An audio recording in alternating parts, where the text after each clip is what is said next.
Chapter 10 is about strategy evaluation and development. After identifying the options available in chapters 8 and 9, classical prescriptive strategic management argues that the next strategy task is to select between the options. This involves two aspects that need to be distinguished: one, content, and two, process.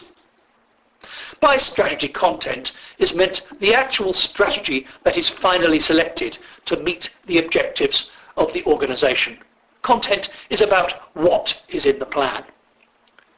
By strategy process is meant the process of communication and discussion amongst those contributing to and implementing the strategy.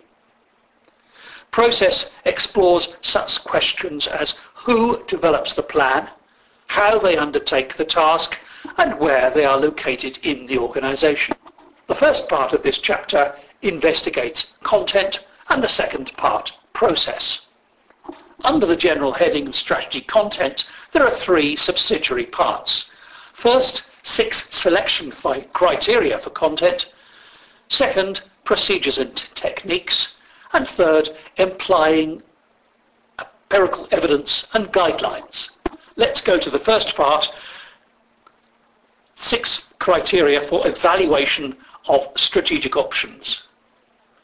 Criteria 1 is consistency, and this means whether it is in agreement with the objectives of the organisation.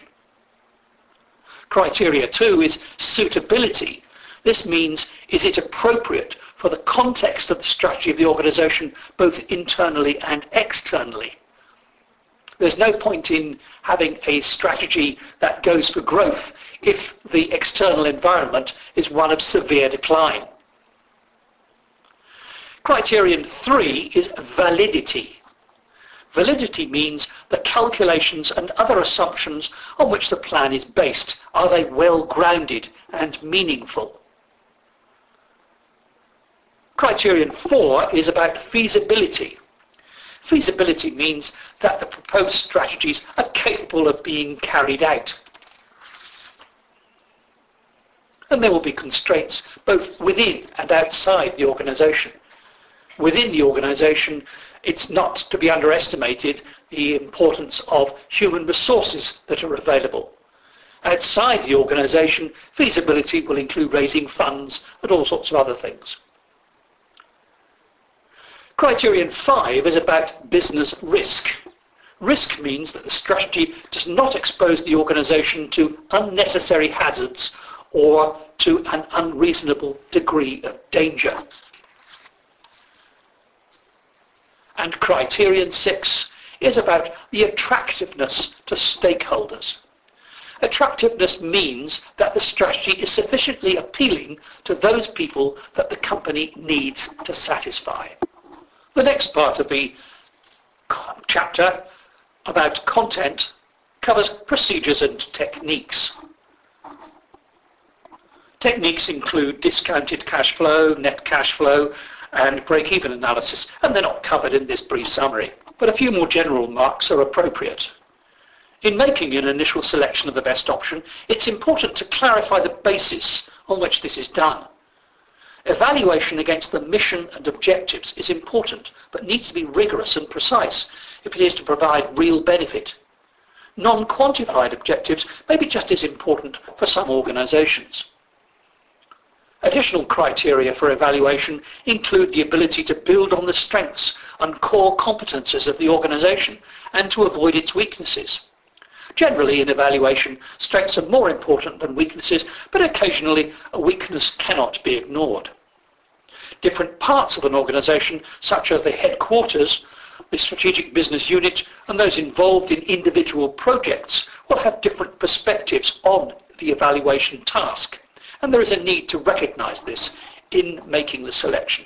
Also under the general heading of content is the issue of applying empirical evidence and guidelines.